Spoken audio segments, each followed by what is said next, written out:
Muy buenas tardes a todas y todos. Sean bienvenidos a esta nueva edición de la conferencia de prensa, en donde comunicamos y damos a conocer las actualizaciones del comportamiento y el estado que guarda la epidemia de la COVID-19 en México. Para el día de hoy vamos a tener los dos componentes acostumbrados, que son obviamente la actualización de los datos, la estadística en sí, asimismo también cuál es el avance que se tiene hasta el corte del día de ayer de la Estrategia Nacional de Vacunación, para también actualizar esta información. Y bueno, el día de hoy es martes, y como ustedes saben, ya desde hace un mes, y contamos este martes, iniciamos con una dinámica en donde recibimos las preguntas que nos envían desde la comunidad, los ciudadanos y ciudadanas que la conforman y que obviamente también tienen dudas, y desde sus domicilios, desde el lugar donde trabajan, desde donde se encuentran, graban sus videos, graban sus audios y nos los envían. El equipo de la Dirección General de Promoción de la Salud es quien los concentra, los revisa y entonces selecciona aquellos que han tenido, digamos, más repeticiones o los organizan por temas. Entonces hoy vamos a estar también respondiendo las dudas de la población por este mecanismo, y siempre obviamente dejaremos un espacio antes de cerrar la conferencia para preguntas también que vengan de los medios de comunicación que nos acompañan esta noche. En unos momentos más también se nos suma el subsecretario de Prevención y Promoción de la Salud, el doctor Hugo López-Gatell, quien está por concluir una reunión que previamente estaba agendada. Entonces, vamos a iniciar con el primero de los 4 componentes que tenemos para esta conferencia de prensa. Y bueno, son obviamente nuestras curvas epidémicas con las que siempre iniciamos la actualización de la estadística. Nos referimos y nos concentramos normalmente todas las noches sobre cómo se está comportando y cómo sigue en su momento graficando la curva de color azul, que es precisamente la que tiene repartida los más de 2.5 millones de personas ya que para el día de hoy se clasifican como casos de COVID-19. Se estiman que son casos ya, y esta estimación es en base a los casos que han sido notificados en la plataforma del CISBER como casos sospechosos de la enfermedad, y en donde pues llevan a cabo todos los procesos relacionados a poder confirmarlos. El primero de ellos, y el que más se ha utilizado, prácticamente el poco más del 95% de estos casos, son aquellos que han tenido un resultado de laboratorio positivo, ya sea por una prueba de PCR o ya sea por una prueba antigénica, que como sabemos a fines de año empezó también a utilizarse en México para la confirmación de los casos. Ese otro 5% puede ser también clasificado como un caso confirmado de COVID-19 mediante el ejercicio que se realiza de manera local en todas las unidades médicas por parte del personal capacitado en las actividades epidemiológicas, que tiene que ver justo con la dictaminación o con la confirmación por asociación epidemiológica. Entonces, llevando a cabo esta actividad que se realiza en todo el SINAVE, Sistema Nacional de Vigilancia Epidemiológica, es que podemos día por día estar sumando a la estadística acumulada los números que ustedes ven en la parte inferior. Como pueden ver también, la gran mayoría de más de esos 2.5 millones de personas pues están concentrados precisamente en el primer ACME, aquel que tuvimos a fines de julio del año pasado, que es precisamente esta primera curva. Aquí tenemos una primera concentración de una gran cantidad de personas, y luego con una magnitud todavía mayor de casi 2.5 veces, la gran mayoría también de personas del segundo grupo se concentran obviamente bajo esta segunda ola, bajo esta segunda pico, segundo ACME que tuvimos entre los meses de diciembre y enero. Y lo que hemos estado evidenciando y dando a conocer prácticamente desde que inició el 2021, pero que se ha estado acentuando cada vez más. Buenas noches, doctor López-Gatell, bienvenido. Es esta reducción y esta tendencia descendente consistente que continúa también para el día de hoy manteniéndose, ahora con un menos 12% de reducción entre las semanas 15 y 16. Y como comentábamos, estos más de 2.5 millones de personas forman parte del comportamiento histórico de la epidemia. Cuando nos vamos al comportamiento reciente, que es el número que comunicamos también y actualizamos todas las noches en la parte superior de color verde, que son justo los casos activos estimados, es decir, las personas que ya no forman parte tanto del histórico de la epidemia en México, sino forman parte de la epidemia activa, los que en este momento o en las últimas 2 semanas han padecido de COVID o están padeciendo en este momento de la COVID-19, 20.587, y congruentes con la disminución, pues siguen representando menos del 1% de la epidemia total acumulada. Vean también que el día de hoy estamos ya sobrepasando los 8 millones, es decir, hay más de 8 millones de personas que ya tienen el esquema completo de vacunación. Y esto son buenas noticias porque es un grupo que se sigue incrementando, sabiendo que es un grupo en donde obviamente ya no esperamos casos graves de la enfermedad y pues mucho menos defunciones a consecuencia de la misma. Si vemos la siguiente diapositiva, actualizamos también el comportamiento hospitalario, continúan las reducciones, sobre todo cuando las comparamos con esa segunda ola, este segundo acme que vemos en la gráfica, que cuando hacemos esta comparación vemos que esta reducción es para el día de hoy de un menos 81%, pero importante también resaltar que la tendencia descendente se mantiene. Y esta es todavía más relevante porque se enfoca, decíamos, en los casos graves de la enfermedad y que por lo tanto necesitan obviamente de una capacidad de respuesta por parte del Sistema Nacional de Salud para poderlas atender oportunamente y siempre tener disponibles una cama de acuerdo a sus necesidades. Y es lo que vemos precisamente en la siguiente diapositiva.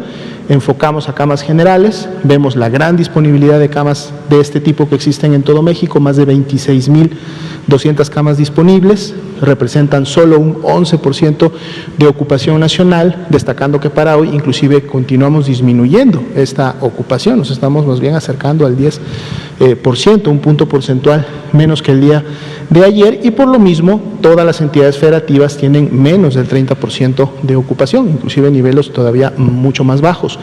Si vemos la siguiente diapositiva, actualizamos las camas con ventilador, aquí tenemos una fluctuación positiva de un punto porcentual para mantener la ocupación nacional en un 16%, que igual sigue siendo un porcentaje también muy bajo en relación a lo que hemos visto en semanas previas y durante el año pasado, y solo 2 entidades continúan estando en este rango de 30 a 49%, que son las que han estado presentando esta condición en últimas semanas. Nos referimos a Tabasco y a Chihuahua, y son poco menos de 9.000 camas las que están disponibles con ventilador, que también, como ya sabemos, son las que se destinan a los pacientes más graves, de hecho son los que tienen COVID crítico y que en su momento pues requieren de este abordaje especializado para contribuir, obviamente, uno, a preservar su vida, restaurar su salud y por lo tanto contribuir a disminuir los índices de mortalidad y letalidad en el país.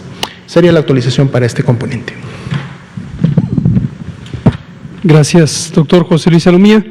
Son las 19:12 de este martes 4 de mayo. Vamos a continuar ahora hablando de vacunación. Vamos a dar algunos detalles adicionales sobre cómo va avanzando la vacunación en los distintos grupos de edad. Este número lo presentamos ya hoy por la mañana en la conferencia matutina del presidente y es lo que se logró vacunar ayer, lunes 3 de mayo, hasta las 21 horas. 354.566 personas de los 4 grupos de población que están activos en vacunación. Uno prácticamente ya concluido, que son las personas adultas mayores, pero seguimos recordando que si usted tiene 60 años de edad o más, o tiene un familiar que está en esa situación y no se había vacunado por la razón que sea, no se enteró, no quiso, no se decidió, le dio miedo en el momento, pero hoy ya está decidida a vacunarse, hágalo. Sigue siendo bienvenida a acercarse a los módulos de vacunación cuando toque la vacunación en su comunidad, en su municipio, en su sitio de residencia, en su entidad federativa, y usted podrá ser vacunada. 60 y más, sigue siendo bienvenidas las personas que tengan esas edades para vacunarse. Aunque ya entramos a la fase 2, que es 50 años a 59 años de edad. Pero insistimos, sigue abierto, no hay límite de edad. Cualquier persona que no se haya vacunado en la primera ronda, cuando le tocaba a su grupo de edad, y hoy quiera hacerlo, bienvenida a vacunarse. La siguiente, por favor. Aquí vemos este número también presentado hoy por la mañana, 18.827.623 dosis de vacuna han sido aplicadas. Esto incluye primeras dosis, segundas dosis o la dosis única en el caso de la vacuna CanSino, que es la que estamos usando ahora mayormente para el personal educativo. La siguiente, por favor. Y aquí vemos el desglose, son 12.740.897 personas, esto es ya más del 10%, es un poco cercano a 10.1% de la población que ha sido ya vacunada. Vemos los 4 grupos, insistimos en que siguen activos. Personal de salud, se sigue completando la meta de vacunar al personal de salud de los sectores público y privado que forman parte del grupo de primera línea. Y aquí recordamos un elemento que es crucial, que son los objetivos de la vacunación.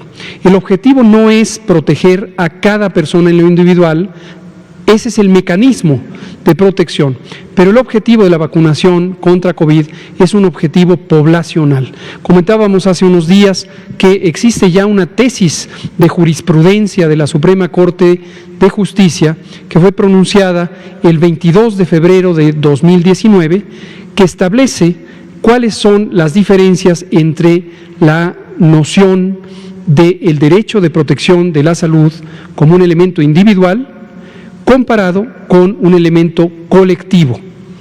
Y de esa manera queda, desde el punto de vista jurídico, formalmente definido lo que significa la protección de la salud en términos colectivos. ¿Por qué lo comentamos? Porque todavía estamos viendo algunos casos, por suerte, más o menos esporádicos, de acción judicial. ¿Qué quiere decir esto? Que hay personas, sobre todo en el campo del personal de salud, que se han acercado a los tribunales, a los jueces, han hecho una denuncia indicando que consideran que sus derechos han sido vulnerados y que deben ser vacunados.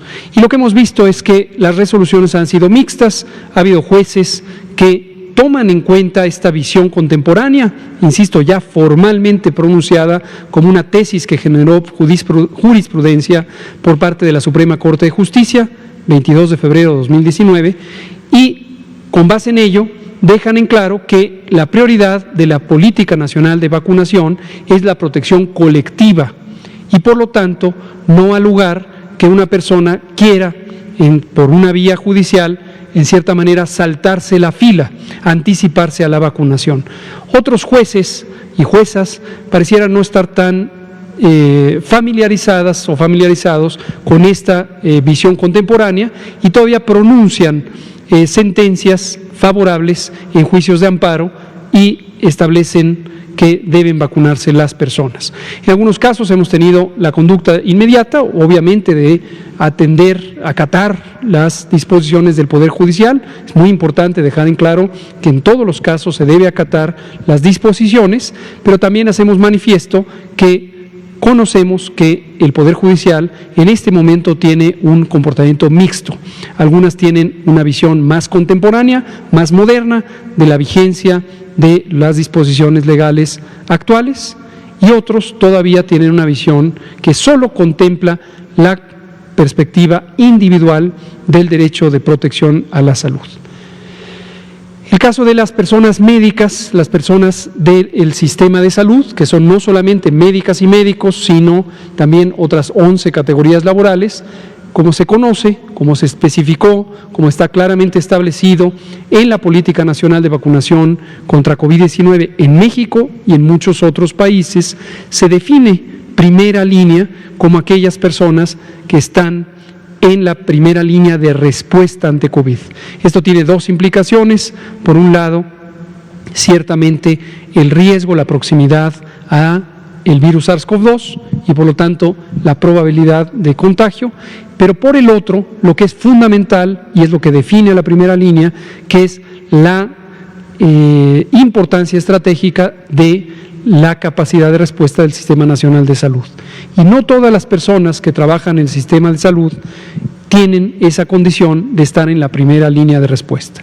No por ello son menos importantes, todas las personas en México son igualmente importantes respecto a su oportunidad de vacunarse, pero esto hay que hacerlo en forma ordenada porque el propósito de la política de vacunación contra COVID-19 es un propósito poblacional, es un propósito de salud pública, no es un propósito de atención médica individual.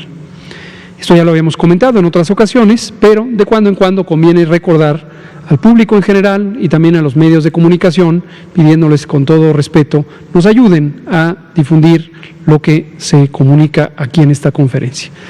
Respecto al personal educativo, también aprovechamos para hacer recordatorios, es también un objetivo grupal.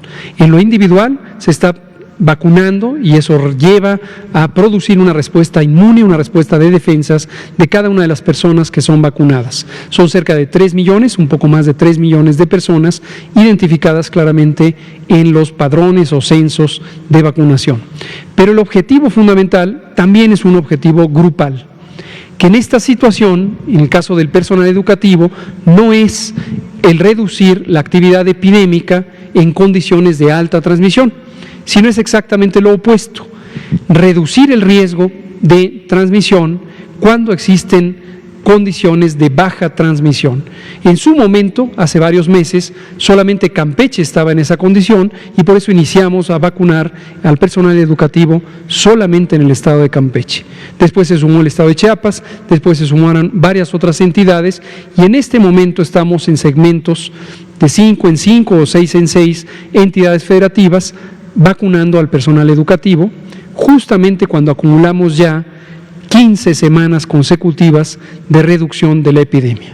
15 semanas son 3 meses y medio y ya llevamos ese periodo de reducción de la epidemia. Estamos ya en la semana 16 de la reducción de la epidemia.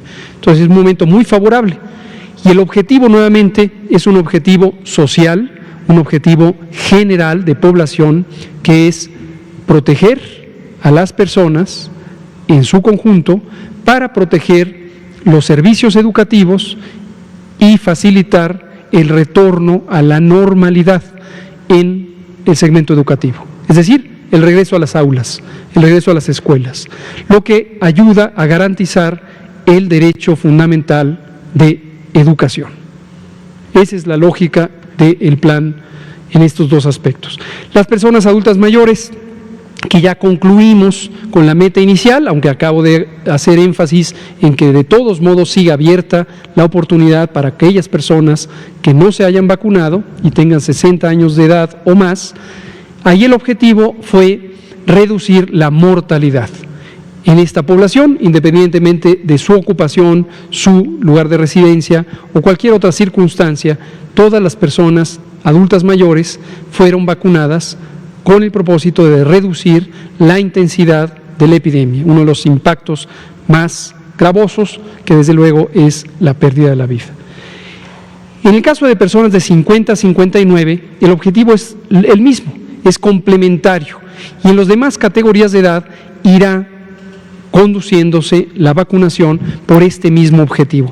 Recuerden que explicamos desde el pasado 8 de diciembre de 2020, cuando comentamos sobre cuál era la lógica científica de la política de vacunación de México, esta perspectiva que fue formulada a partir de los análisis que hizo nuestro grupo técnico asesor en vacunación, que es semejante a lo que otros países también han tomado en cuenta. Si una población se empieza a vacunar, empezando por las personas más vulnerables, tomando en cuenta el criterio principal que es edad, y se empieza desde la persona más añosa, a la siguiente, a la siguiente, a la siguiente, hasta llegar a la persona más joven.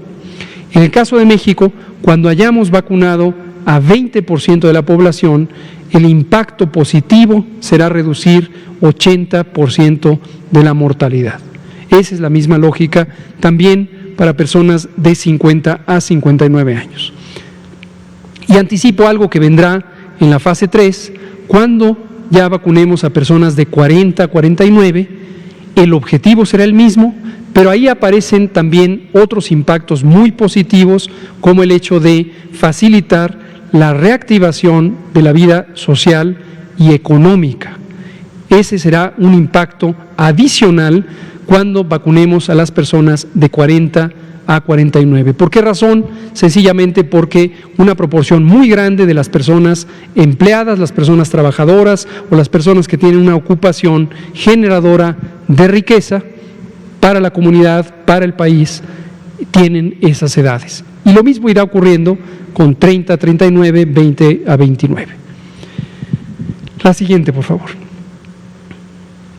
Aquí ponemos hoy unos mapas también para que vean de manera muy gráfica, muy visual, cómo va avanzando la vacunación de cada uno de estos segmentos. Este es el caso del personal educativo. Lo que está en verde son las entidades con las que iniciamos en la primera o la segunda ronda. En la primera ronda fue Chiapas, fue Nayarit, fue Tamaulipas, fue Coahuila. En la segunda ronda está Oaxaca. En la primera también estuvo Veracruz, en la segunda está Oaxaca, está Aguascalientes y continuamos en este momento con Nuevo León y Jalisco. Obviamente tienen poblaciones más grandes y se tardan algunos días más. Apenas iniciaron estas entidades. Y hoy iniciaron otras adicionales, hoy lo comentamos también en la conferencia de prensa, que son estas 6, Colima, Durango, Guanajuato, Michoacán, Morelos y San Luis Potosí, ilustradas aquí en color azul. Y están programadas ya otras 16, aquí me salté Baja California Sur, una disculpa a los baja californianos, Baja California, una disculpa a los baja californianos. Y están programados ya 16 adicionales hasta que completemos las 32 entidades federativas. Por supuesto, Campeche lo pintaremos en el próximo mapa, ya de un color verde, puesto que fue vacunado desde el inicio. La siguiente. Y este es el caso de personas de 50 a 59 años. Empezamos el lunes pasado, el lunes 3 de mayo, y desde luego tenemos todavía una cobertura territorial limitada. Y se puede ver en color azul oscuro los 27 municipios que en este momento están activos. Aquí tenemos también en azul claro los que están programados para continuar de manera inmediata y tenemos que son 182, 27 ya activos, apenas empezó esto ayer, continúa hoy, y 182 ya programados. Por el momento no hemos concluido ninguno y faltan por especificar 2.261 para un total de 2.470 municipios que existen en nuestro país. Aquí recordamos que seguimos la misma lógica territorial, pero sobre todo poblacional, de la vacunación a personas adultas mayores de 60 años. ¿Cuál es esta lógica? Proteger a todas y todos por igual. Generalmente, históricamente en las ciudades es donde se concentra la oportunidad, no para todas las personas, pero si tomamos al conjunto de la población y la comparamos con las zonas rurales, suele ser que en las poblaciones urbanas hay mayor oportunidad de acceso a los distintos servicios. No es el caso de la población rural. Una vez más, especificamos, dejamos en claro lo indignante que resultan las grandes y graves desigualdades sociales y económicas que vive nuestro país desde hace mucho, mucho tiempo, y por eso queremos contribuir con la vacunación contra COVID a que se proteja a las personas más vulnerables. ¿Quiénes son? Generalmente las personas más pobres. Por esa razón estamos enfatizando que nadie se quede atrás, que nadie se quede de lado. La siguiente, por favor. Casi para terminar, los ESAVIS, no hay mucho que comentar, siguen muy estables, 0.1%, en su gran mayoría, 99.3% son leves.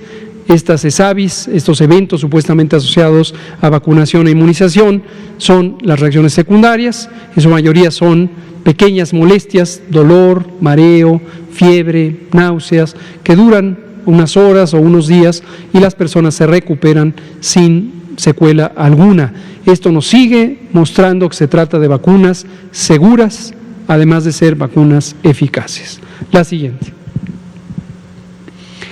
Y este es el total de vacunas recibidas, también lo recordamos esta mañana, ya lo habíamos dicho desde ayer, por el momento esta semana no ha habido cambio, 25.424.355 que hemos recibido desde el 23 de diciembre.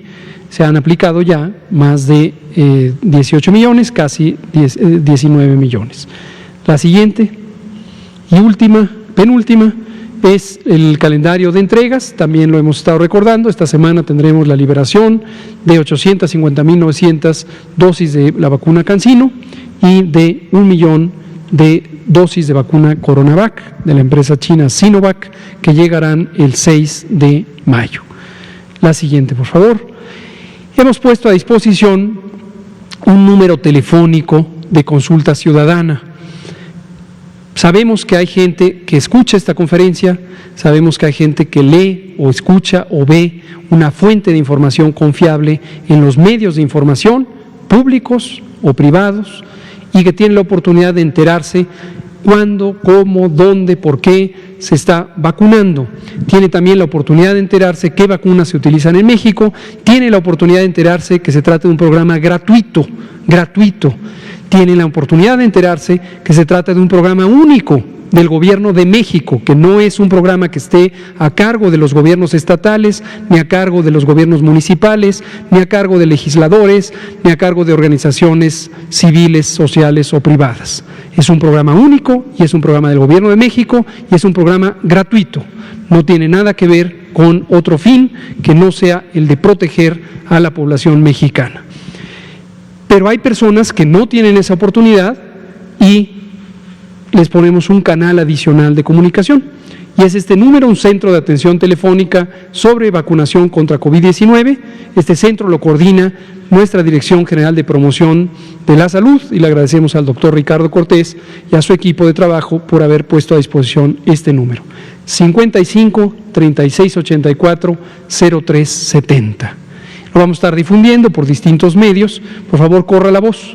Si alguien quiere saber qué pasa con la vacunación, puede hablar aquí y ahí obtendrá información actualizada. Esta es la última. Muy bien, muchas gracias. Vamos a abrir a preguntas y comentarios cuando son las 19:30 en punto. Vamos a empezar con Demián Duarte de Sonora y nos vamos a seguir con ustedes.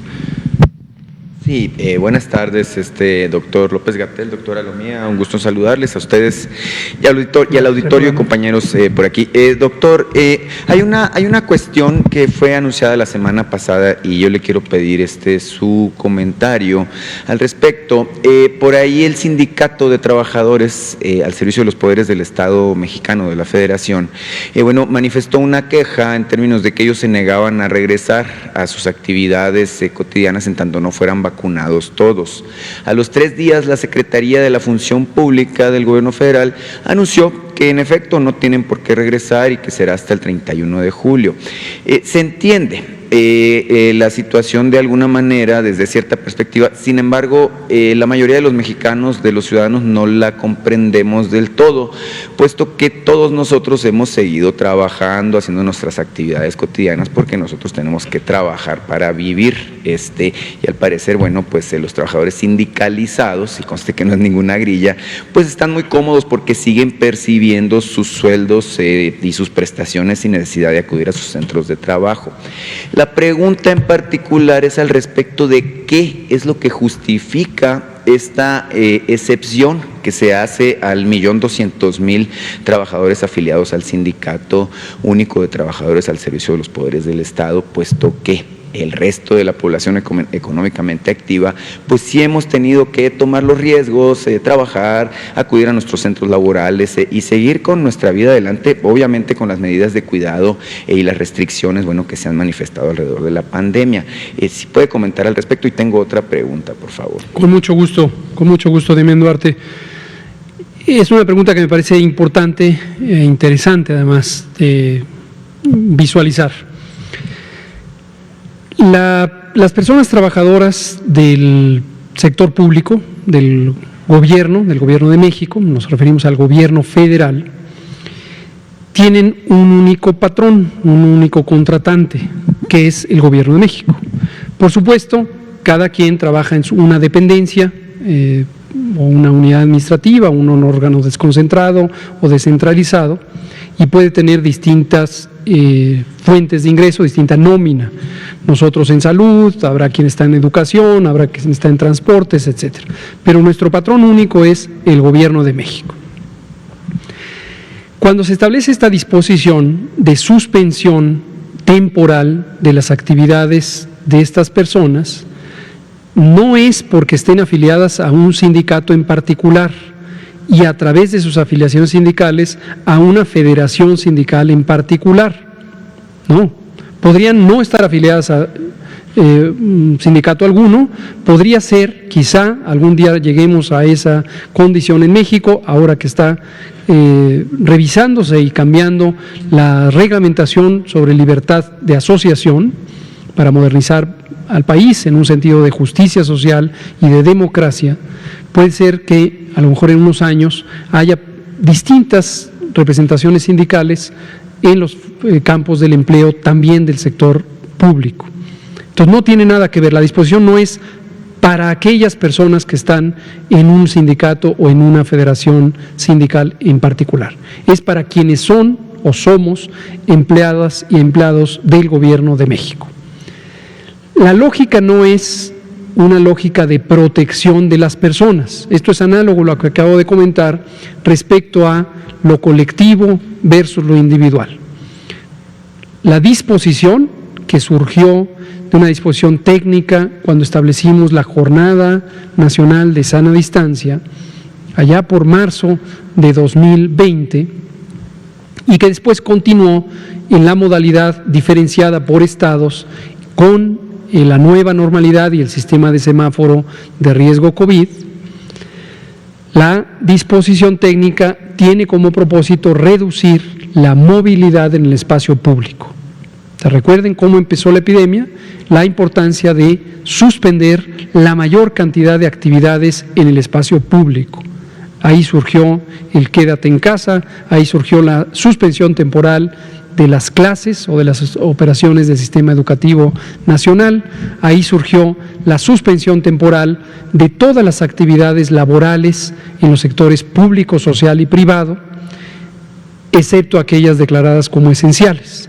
¿Se acuerdan de todo esto?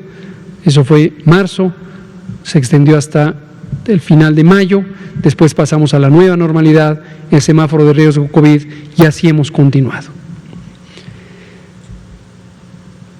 El gobierno tiene la oportunidad que con una sola disposición administrativa puede sacar de la vía pública, es decir, de el intercambio en la vía pública, de la experiencia de contacto o proximidad física, a justo 1 millón, más de 1 millón de personas que somos empleadas del gobierno. Esto tiene beneficios para todas y todos, no solo para las personas que se quedan en casa. En algunos casos hicimos disposiciones específicas en el acuerdo del secretario de Salud que dio lugar a la Jornada Nacional de Sana Distancia, y establecimos que aquellas personas que tuvieran condiciones de riesgo de complicaciones COVID, mayores de 60 años, que padezcan ciertas enfermedades crónicas, fueran consideradas de alto riesgo y no se les exigiera su asistencia al campo de trabajo. Eso fue una disposición específica. Entonces, como se puede ver, hay disposiciones generales que tienen un efecto de masa, es decir, un gran número de personas fuera del espacio público, y hay otras que sí son dirigidas específicamente a las personas que tienen alguna condición de edad o salud que las hace muy vulnerables. Esto trajo consecuencias desfavorables para la operación de los servicios gubernamentales, incluso para los de salud. En el caso de salud, con variaciones entre entidades federativas, llevó a que se suspendiera la participación en el espacio de trabajo, aquí no en el espacio público, en las ocupaciones de trabajo, de alrededor de 25 o 30% del personal de salud, porque 25% del personal de salud tiene o 60 años de edad y más, o bien alguna enfermedad crónica. En la propia disposición si se revisa el acuerdo original que dio lugar a la jornada de sana distancia, en la propia disposición especifica que las personas pueden trabajar voluntariamente, se implica, la implicación es pueden trabajar, pero se recomienda permitirles no trabajar. Y ahí vimos reacciones mixtas, vimos varias compañeras, compañeros, trabajadoras y trabajadores de la salud que teniendo esas condiciones de vulnerabilidad prefirieron trabajar por un asunto de vocación, por un asunto de compromiso profesional, por un asunto de entrega altruista a su pasión por servir en los momentos más críticos de esta epidemia, como a la epidemia que llegó a su máximo en julio de 2020 y la segunda ola que llegó a su máximo en la primera semana de enero de este año. Por cierto, agradecemos profundamente a nuestras compañeros y compañeras, trabajadoras y trabajadores del sector salud que tomaron esa decisión. Pero efectivamente también encontramos, como suele ocurrir en las sociedades plurales, otro tipo de conductas. Voy a poner un caso, que no fue una persona, fueron muchas personas. Lamentablemente vimos personas trabajadoras de la salud, sobre todo en el sector de médicas y médicos, que dejaron de ir a trabajar a su puesto de trabajo público, pero se fueron a trabajar a su campo privado, lo cual evidentemente es una contradicción porque se estaban beneficiando de una disposición pública, abandonaron su responsabilidad en una institución pública, pero se ocuparon en el sector privado. Dicho sea de paso, hay parte de las personas que han estado reclamando que deben ser vacunadas en este momento que están en este tipo de condición. Vean las paradojas de las cosas. Entonces, pero dejamos en claro, no es ningún favor, prebenda o acuerdo que tenga que ver con lo sindical, es una disposición gubernamental para lograr estos fines, reducir los contagios y en su momento proteger de manera específica a las personas vulnerables. Doctor, que bueno, al inicio de la pandemia, pues esto era considerado un asunto urgente, obvio, necesario. Sin embargo, han transcurrido 14 meses, ¿no? Y el acuerdo que salió implica que van a estar 17 meses desmovilizados, ¿no? Y hay situaciones muy difíciles, desde el ciudadano que quiere ir a hacer un trámite al SAT, o que quiere tramitar su pasaporte, como pudiera ser mi caso, que en Hermosillo está cerrada la delegación de Relaciones Exteriores, y la recomendación que me hacen es que, bueno, yo viajo constantemente a la Ciudad de México, que venga y lo tramite aquí, o que vaya a Veracruz, pues, como si estuviera muy cerca de Hermosillo. Pero también está el caso de sectores muy importantes, estratégicos de la industria, en donde están decretada la suspensión de los plazos. Es decir, si yo tengo un trámite que hacer y tiene 30 días, digamos, tal instancia para sacarlo, simplemente me dicen, no, tú entrégamelo, pero no hay ningún compromiso de sacarlo. Entonces, seguramente sería importante revisar la disposición en función del daño que le está haciendo en estos momentos, pues ya a la actividad cotidiana. 17 meses son demasiados meses, ¿verdad? Y vemos afortunadamente que avanza el plan de vacunación, vemos que afortunadamente baja el ritmo de contagios, y bueno, que eventualmente pues esta pandemia se convertirá en una enfermedad endémica y que bueno, tendremos los mexicanos en nuestro conjunto que volver a la normalidad. En ese sentido, la pregunta es, ¿cuándo se podría revisar esta cuestión? Y hasta ahí la dejo porque, bueno, tenía otro tema, pero ¿cómo no? Lo trataré. Gracias, Damián.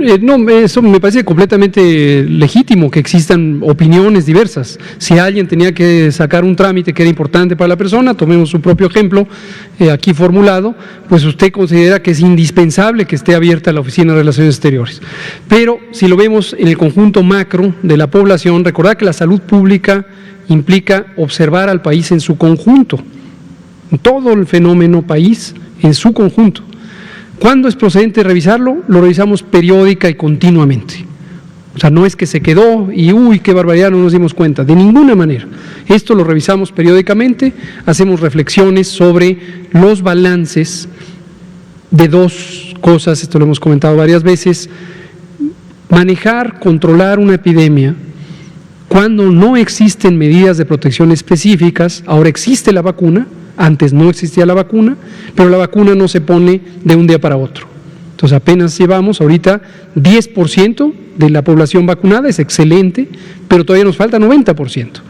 Entonces, los balances son entre dos situaciones que conflictúan, que se oponen.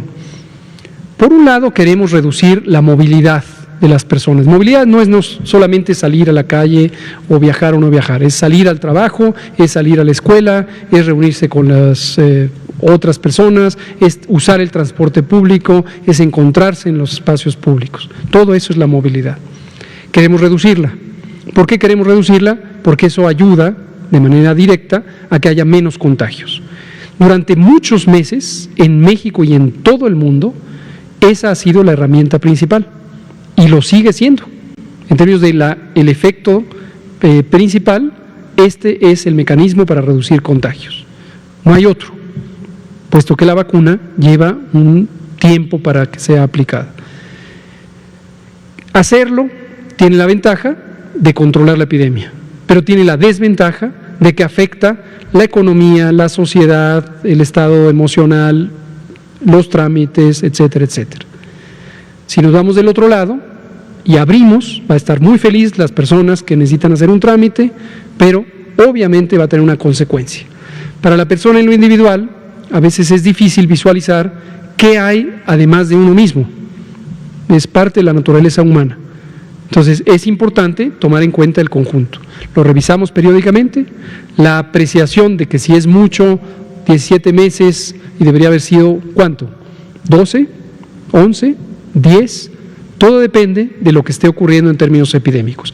Ahora, la buena noticia es que llevamos 15 semanas de reducción, 3 meses y medio, tenemos índices de actividad epidémica que son ahora menores del punto mínimo que logramos en todo lo que va de la epidemia una vez que empezó, y si seguimos por esta trayectoria, empezaremos a desmontar todas y cada una de las actividades de restricción de la movilidad hasta llegar a un estado casi completamente normal. Pero hay que hacerlo de manera gradual, de manera pausada. Y el semáforo de riesgo COVID nos permite también irlo calibrando en el territorio y en la población. Muchas gracias también. Juan Hernández, Periódico Basta, Grupo Cantón. Buenas noches. Juan Hernández, del Periódico Basta de Grupo Cantón. De esta información que nos acaba de compartir de estas personas que han acudido a instancias judiciales para ser vacunadas y, bueno, coloquialmente saltarse algunas la fila, ¿cuántas, nada más se nos puede detallar cuántos denuncias han estado recibiendo? Y sobre todo lo más importante, más o menos no tienen un porcentaje de cuántas han sido negativas sobre este rubro. Sería todo. Es una buena pregunta, creo. No, en este momento no tengo actualizada la lista o el número de procesos judiciales. En su conjunto ya habíamos mencionado que habíamos tenido más de casi 2,000 de todos los procedimientos judiciales en donde se involucra a la autoridad sanitaria como la autoridad responsable de algo. Hemos tenido hasta denuncias penales, partidos políticos, legisladoras, legisladores, dirigentes de partidos políticos nos han acusado penalmente de cosas como homicidio, como genocidio y cosas de esta naturaleza. Afortunadamente todas esas han sido desechadas por notoriamente improcedentes, usando el término legal. Pero están estas otras que son amparos. El amparo es este recurso legal en donde una persona identifica o percibe que han sido vulnerados sus derechos o restringidos o violados sus derechos, acude al Poder Judicial mediante las instancias correspondientes y un tribunal determina si existe o no evidencia al respecto y establece una sentencia que puede ser restitúyase A, B, C, D situaciones para que se protejan los derechos de la persona. Y a estos son las que me referí hoy. Nosotros no vemos los que terminan en negativo, no sabemos cuántos hay, porque no nos llegan. Los que terminan en positivo, donde sí se le concede en la primera instancia lo que los abogadas y abogados le llaman la suspensión provisional o definitiva, son las que nos llegan a nosotros. y hemos tenido unas 6 o 7 más o menos hasta el momento, y otras en donde en la segunda instancia se desecha.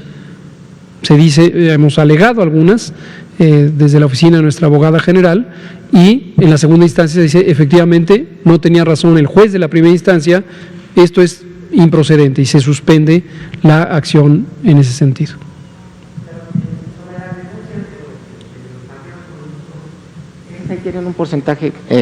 Tienen un porcentaje precisamente de estos partidos políticos que han intentado lucrar o aprovechar la pandemia precisamente para hacer leña del árbol caído, no sé cómo se dirían coloquialmente. Lo comento como fenómeno, no me corresponde identificar a partidos políticos en particular y menos en estos periodos que estamos en el periodo electoral, sería completamente inadecuado, no lo voy a hacer, solo lo comento como un fenómeno general que ilustra de nueva cuenta cómo la vida política del país ha involucrado el deseo y la práctica de utilizar un tema como la salud, como la pandemia, como la vacuna, como un elemento de, llamémoslo así, lucro político.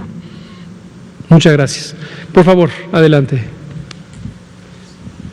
Oscar Sosa, de Enrate Digital. Buenas tardes, doctor Gatell. Gracias. Nos llegó a nuestras redes sociales una denuncia sobre la Oficina de Correos de México en el Centro Operativo del Naranjo, en la alcaldía Cuauhtémoc. Nos mencionan que hay 21 casos de COVID, la mayoría de ellos son carteros. Nos menciona aquí la persona que nos manda en las redes sociales que está muy preocupada porque el contagio ha ido aumentando del día 26 de abril a la fecha. Entonces, muchos que se hicieron la prueba la semana pasada, hoy ya son positivos. Entonces, es su preocupación porque dice que en la oficina la administradora es Nancy Córdoba Velázquez. Me menciona que ella, aunque hay circulares referentes a la Oficina Nacional, que manda para que se ocupen o se realicen los protocolos de sanidad, no se realizan. Entonces, me mandan hasta los WhatsApps que están en los grupos internos del trabajo y qué es lo que pueden hacer. Entonces, un llamado a la Secretaría del Trabajo y un llamado también al director de Correos de México para que chequen esta situación. Y me dice, pues, me hicieron esta denuncia y se la digo a usted en este momento. Muchas gracias. Tomemos una solución más práctica, recomendándoles, si usted nos ayuda a transmitirles esto a estas compañeras y compañeros del sistema postal, la vía de solución es local. Aun cuando trabajen en una oficina federal, como es el Servicio Postal Mexicano, esto está ocurriendo en la Ciudad de México, por lo tanto la Autoridad Sanitaria de la Ciudad de México debe tomar una acción de estudio y control de ese brote. Entonces, que lo comuniquen de manera inmediata a la jurisdicción sanitaria de la alcaldía, la demarcación territorial, donde está la oficina. Y lo planteen, hay un brote ahí, entonces que lo comuniquen, es muy importante.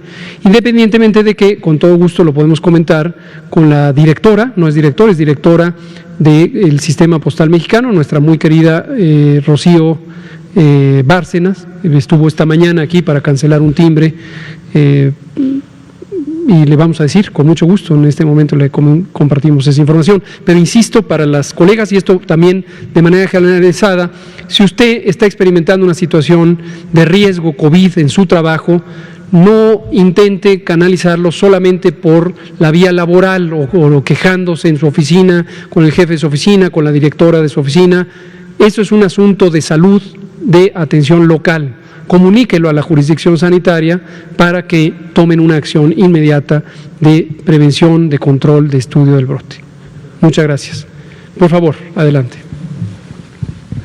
Buenas noches, Sergio Noble, de Pulso Saludable.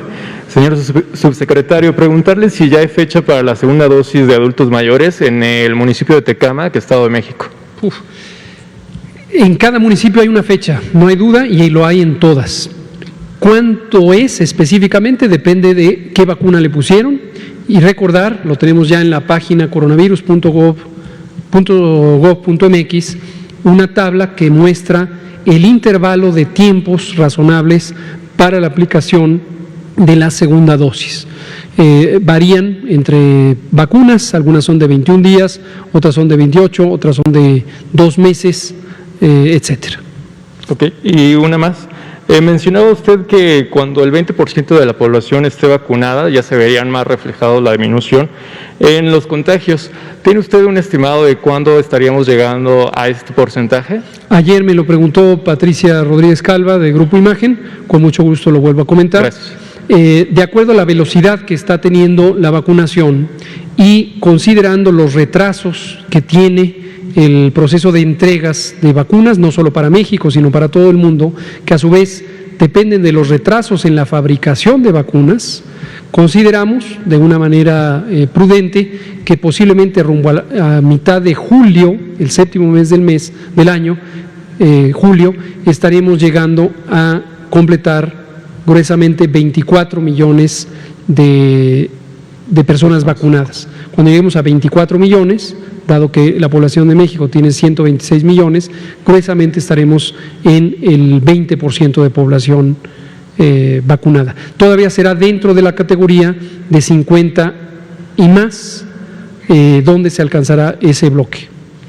Muchas gracias. Por favor, adelante.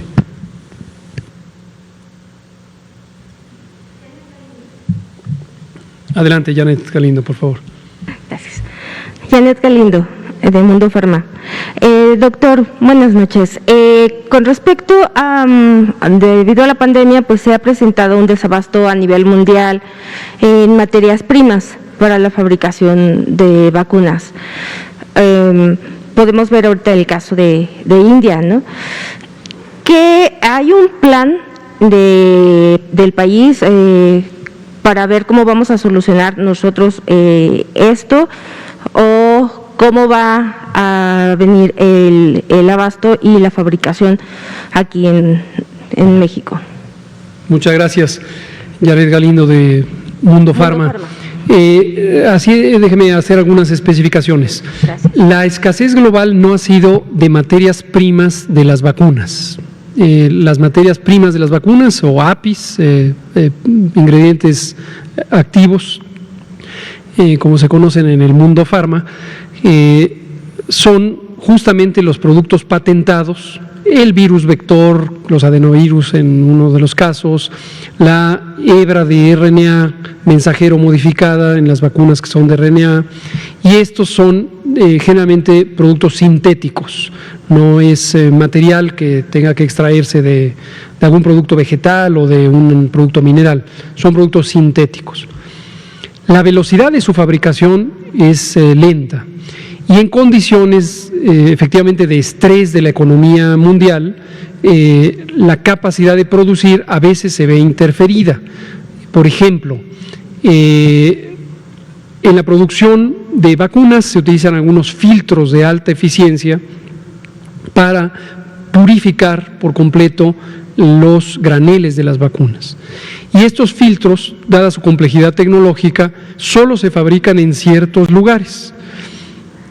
Y este tipo de productos, de dispositivos industriales, a veces ha tenido una fabricación más lenta de lo que se requeriría. Y por lo tanto desabasto en las fábricas de vacunas que existen. Afortunadamente no ha sido el elemento fundamental de retraso. Lo digo afortunadamente porque cuando esto ocurre hay un encadenamiento de los distintos procesos industriales que lleva a un mayor riesgo de desabasto. El ejemplo específico de India, no se trata de una incapacidad de producir vacunas. India tiene una de las mayores fábricas de vacunas del mundo, el Instituto Serológico de la India, y en este momento no están saliendo vacunas de India por una disposición gubernamental, desde mi punto de vista muy legítima, que es priorizar la protección de la población india, ¿no? Ahora, respecto a su pregunta, que me parece también muy útil, sobre si hay un plan, le digo, el plan lo hemos venido comentando desde al menos julio de 2020. Mayormente lo ha comentado el canciller, nuestro canciller Marcelo Ebrard, presenta cada martes del Pulso de la Salud y a veces en otras ocasiones, justamente el abordaje de relaciones exteriores respecto al abastecimiento de vacunas. Y le agradecemos a él y a todo su equipo que de manera muy diligente, desde mediados del 2020, se dieron a la tarea de explorar el mercado mundial de vacunas. En esto participó también nuestro embajador en las Naciones Unidas, el doctor Juan Ramón de la Fuente, ex secretario de Salud, y lograron identificar ese mapa de posibles proveedores. Y este ha sido un esfuerzo colectivo. La propia doctora Álvarez Builla, la directora general de CONACYT, ha hecho lo propio en lo que a ella le corresponde y a su institución, que es el mapeo científico de los proyectos prometedores. Entonces ha sido un trabajo colegiado, un trabajo colectivo que estamos muy satisfechos, ha dado frutos. México es en este momento el país número 12, si ordenamos de mayor a menor el número de vacunas recibidas y aplicadas, somos el país número 12 de casi 200 países o estados soberanos que hay en el mundo. Esto desde luego nos ha permitido ser el primer país de América Latina que inició la vacunación y mantener un ritmo de vacunación ininterrumpido, de repente con subidas y bajadas en la velocidad, pero ininterrumpido, de acuerdo a nuestro plan de vacunación. Muchas gracias. Pues aquí terminamos, son casi las 20 horas, faltan 30 segundos para ello, y le recordamos a la población, llevamos 15 semanas de reducción de la epidemia, no se ha terminado. Cuando eso ocurra, no lo duden, lo declararemos enfáticamente con gran gusto, todavía no se ha terminado la epidemia, pero llevamos 15 semanas consecutivas de reducción. Estamos en la semana 16 y continúa la reducción. En todas las entidades federativas se está vacunando, los grupos ya sea de edad o de ocupación que se vacunan con propósitos específicos están siendo vacunados, y le pedimos a usted y a su familia y a sus amigas y amigos, comparte esta información. La vacuna es gratuita, la vacuna es un programa de gobierno, es de cobertura universal. Entre más personas se vacunen, ojalá se vacune toda la población que reside en México, más protegidas y protegidos vamos a estar. Vacúnese y regístrese en este momento de 50 años en adelante de edad, regístrese en mivacuna.salud.gov.mx. Muchas gracias.